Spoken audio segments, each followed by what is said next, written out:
Alright, well, I didn't know we were rolling. Okay, well, let's kick this back up. And let's change a few things here. And we are going to Norfolk,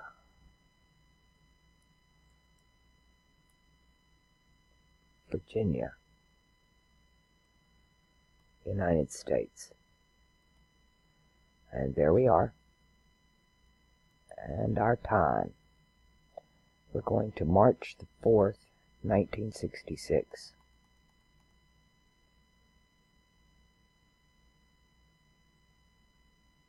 I have a sister born in 66.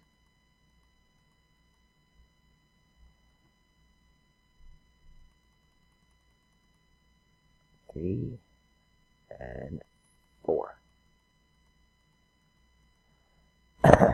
March the 4th, 1966 at 4:47 a.m. Roll this one back this way. I'll put it at 46, and let's go find the sun.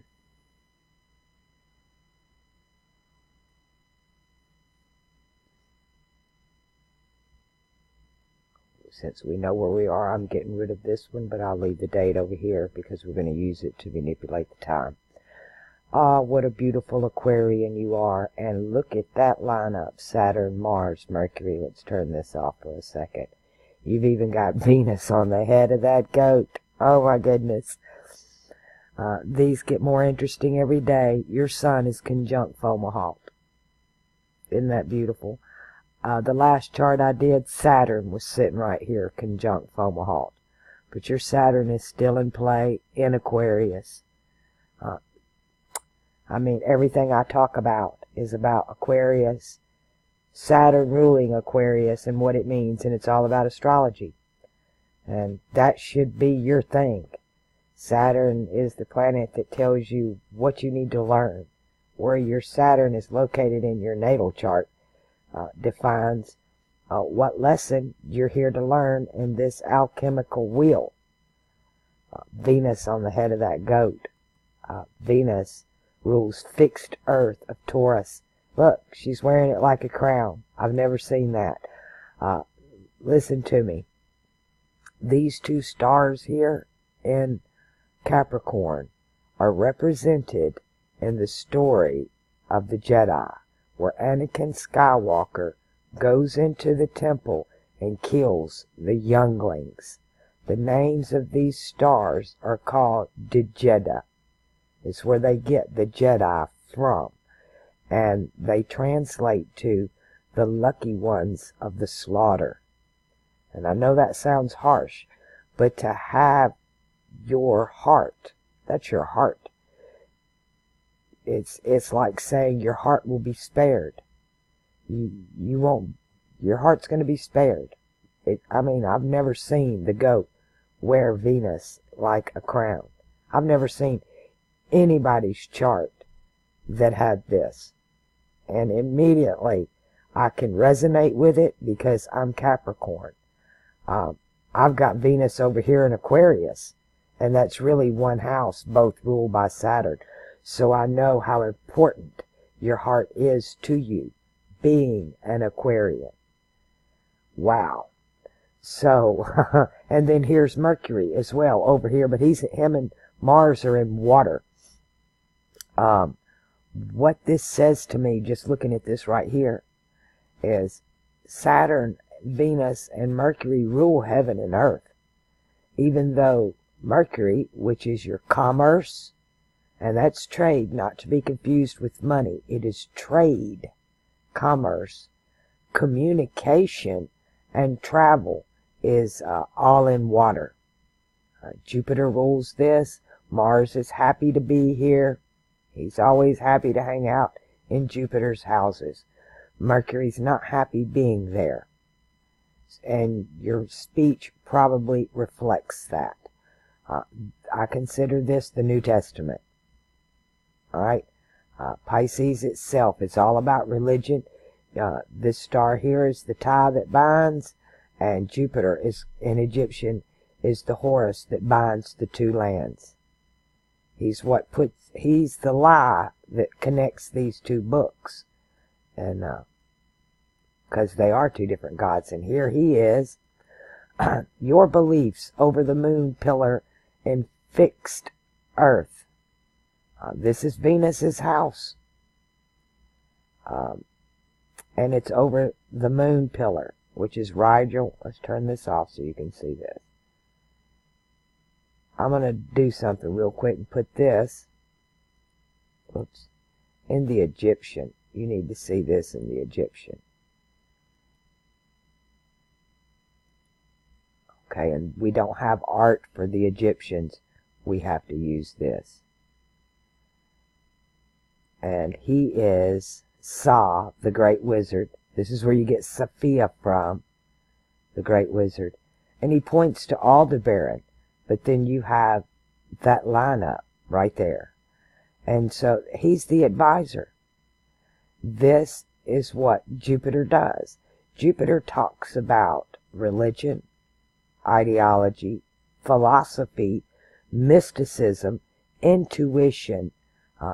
He deals with it in water and fire. Here he's in fixed earth. He actually likes being in this house. You have Vesta here as well. Now Vesta is about your money. So to be in fixed earth, what does it mean, Jupiter, to be in fixed earth? Kind of bullheaded. Your ideologies are your own, and you're not going to let anybody else tell you what to think.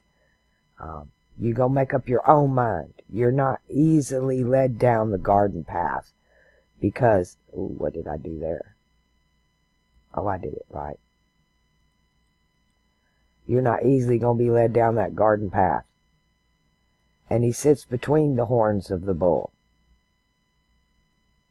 We'll get to whether he's retrograde and more about him in a minute.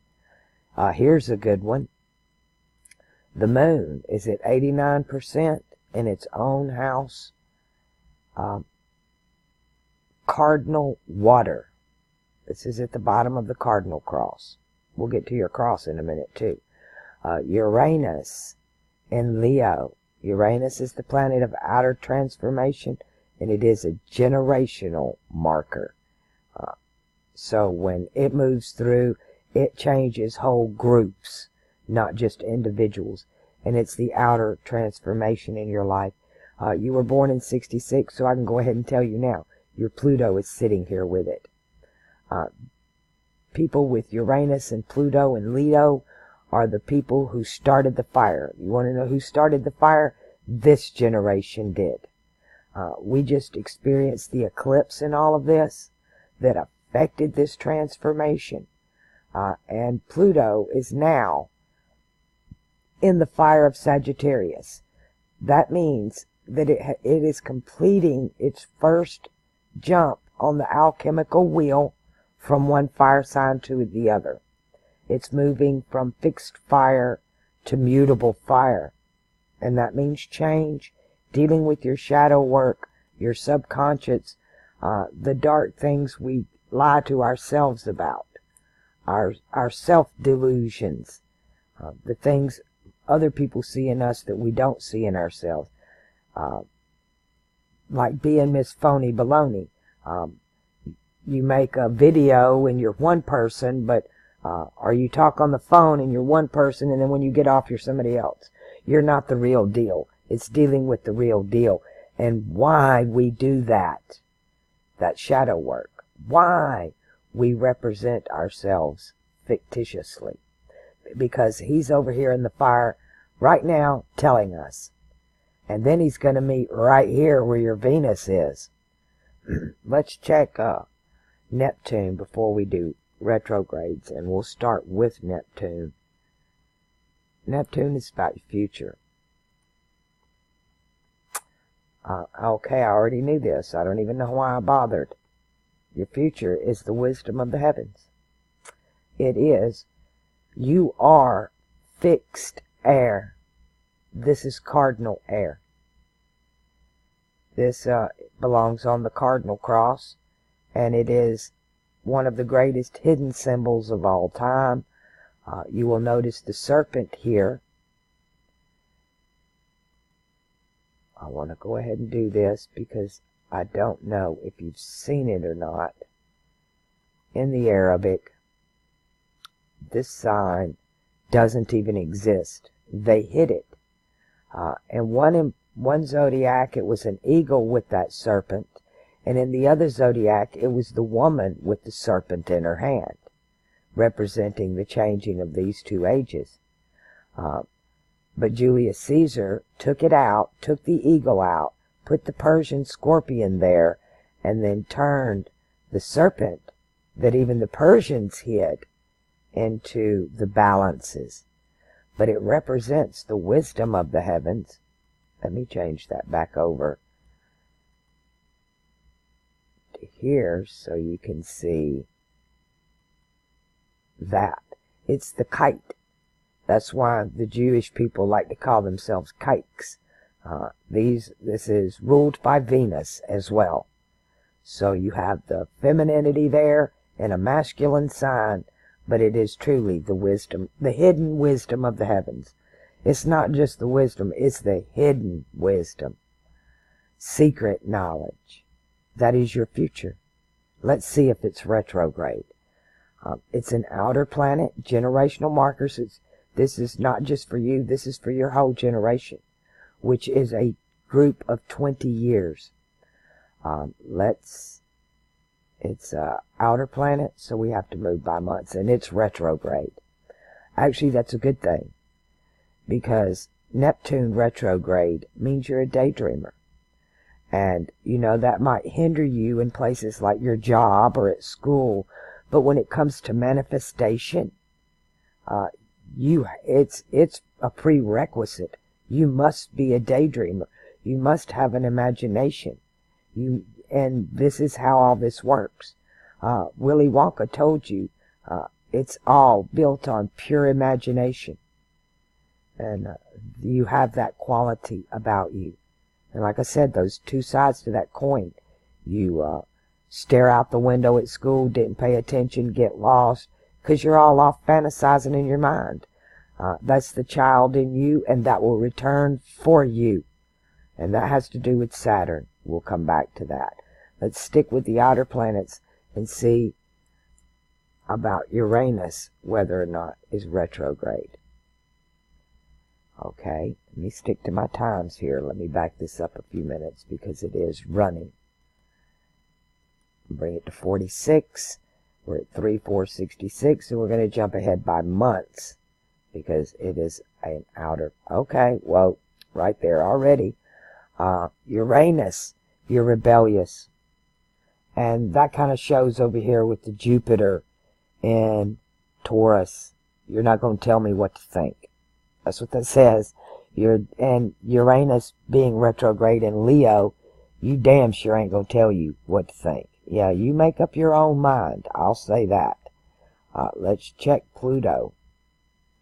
But a rebellious nature.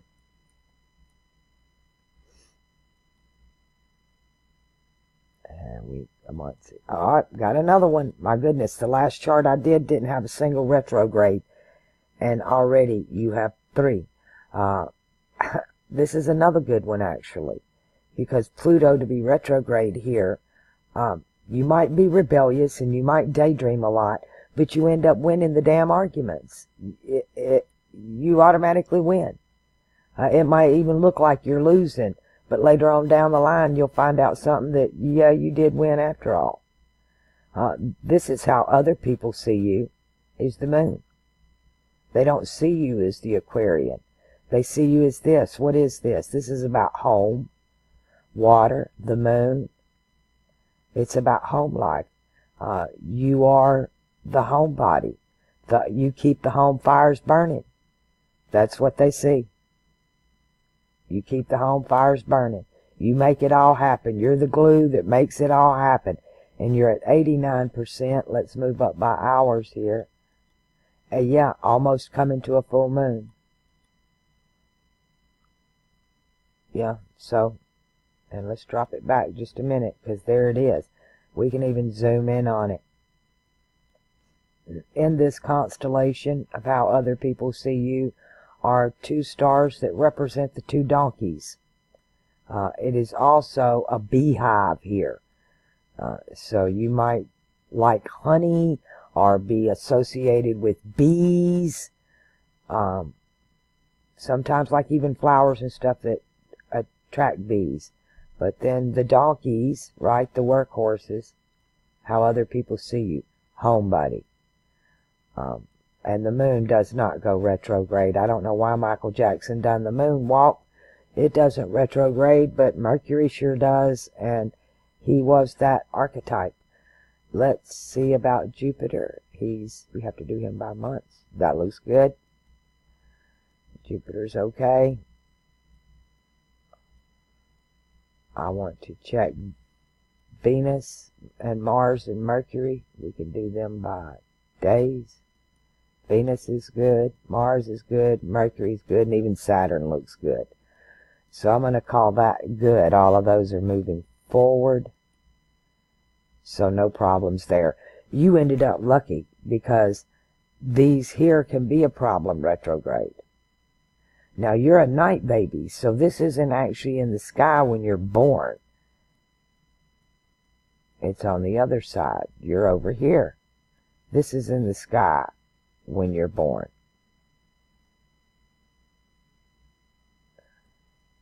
The moon.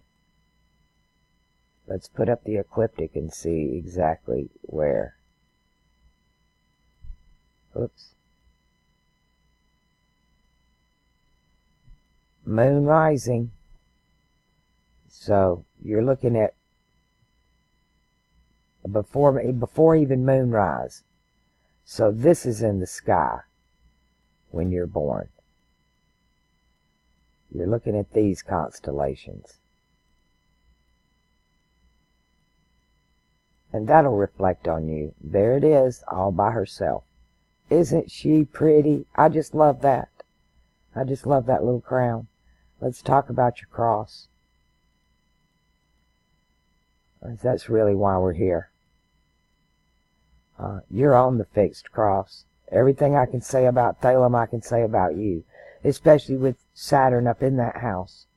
Telling you that right now he's like Dagon, right? He's half fish, half man. More on the man side. Because he is in Aquarius. But teaching you astrology, this is your lesson. This is what you're supposed to be doing. Mercury and Mars, just your actions and your voice do not reflect anything else on this chart. They're in Jupiter's house. And Jupiter is all stubborn over here in fixed Earth. But because of your Pluto and Uranus in fire, and Pluto right now is back over here in the fire of Sagittarius, you are beginning right now on this alchemical wheel to experience the stripping away of all of that. So that, watch, I'm going to show you how this works. Here's your Saturn, and I want to mark him by these two stars. Because we're coming back here. We're doing your Saturn return.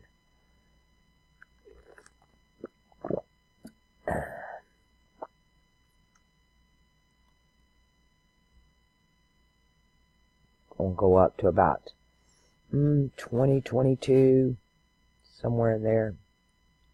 Whoops, I went too far. Okay, 2021, Saturn's in Capricorn, 22, 23, 24. Ooh. It's going to be 2025.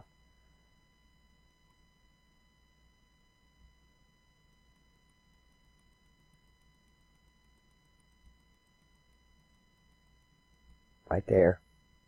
So you're looking at about February the 23rd of 2025, you're going to experience your Saturn return. The sun is going to be there, and you see how Mercury moved from over there to over here? It's going to come in line. This is how we grow. You can actually look at yourself in the future. Your heart is going to be back in the New Testament. you're going to realize it's an astrology book, and you're going to fall in love with the New Testament. That's what it says right here. Jupiter, oh my God. It went from between the horns to embedded in the head. Now it's wearing it like a crown.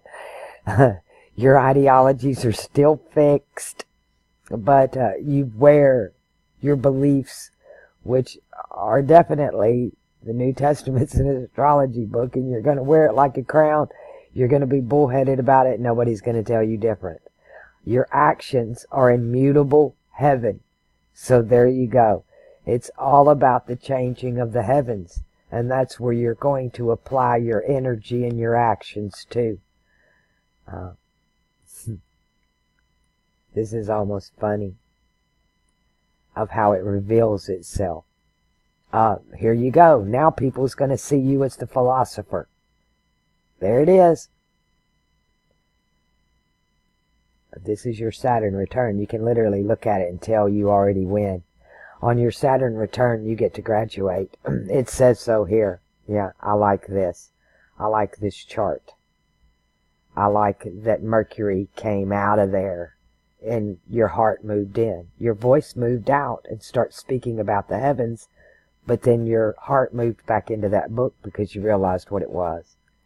And it truly is. I love it more now that I know it's not a religious book and it's an astrology book, and that it's literally, those words in red are coming right out of the fish's mouth. Now there's a fishtail for you. And you just got lucky stars everywhere. The lucky stars of the king, the lucky stars of the tent. I want to go back to the beginning though, because if I ever seen anything that just made me smile inside, it was Venus sitting on the head of that goat.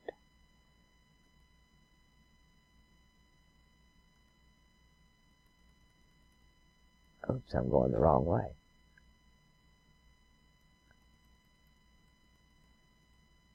To me, that is priceless right there. What a privilege. Your heart's in cardinal earth. I mean, you have the greatest love for this place and this planet. But you probably, from this over here, you hate what's going on. You hate this. It's over that moon pillar. But then there's this parental thing going on. This, I don't even know if you're male or female, matriarch thing going on. It feels matriarch to me. I'm going to say you're female. It feels matriarch. Because it's the feminine water. It's sitting between two masculine signs. It represents the moon. So even if you were dad, you might be feeling mom's shoes. But this is mom. This is home. This is about mama. All right. What else can I tell you? I love doing a chart that makes me happy. And this chart makes me happy. I like this chart. Mars and the actions there, that's going to change for you too. Everything's going to get better for you. But your future lies with Neptune and that wisdom of the heavens. So that's what you need to devote your spare time to, is your chart. You know, look at it this way. Let's look at your cross again. You are fixed air. Why is that not moving right for me? You're fixed air. So in your right hand is Jupiter in fixed earth. In your left hand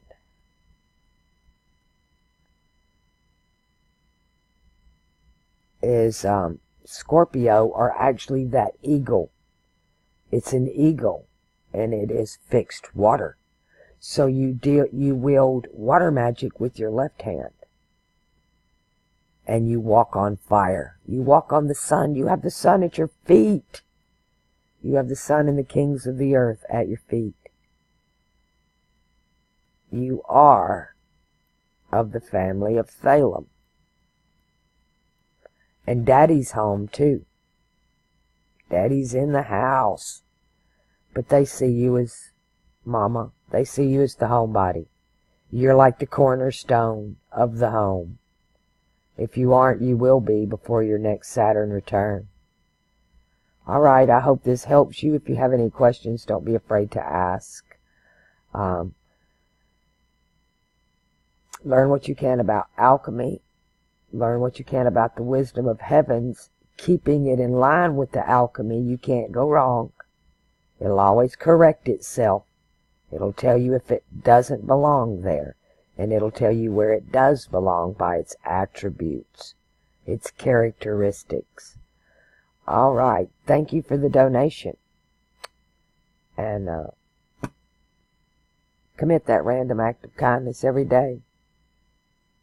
That never hurts. It never hurts to do that. It's like storing up your treasures in heaven. And you came from there anyway, so you already know this. That your son's literally pouring out of the water of life. You are a gift to the world around you. And they probably don't recognize that, but you will have your reward. I promise you. Saturn will make sure of that. Especially where your Venus sits and where your heart is. Your heart's in the right place. All right. Hope that helped.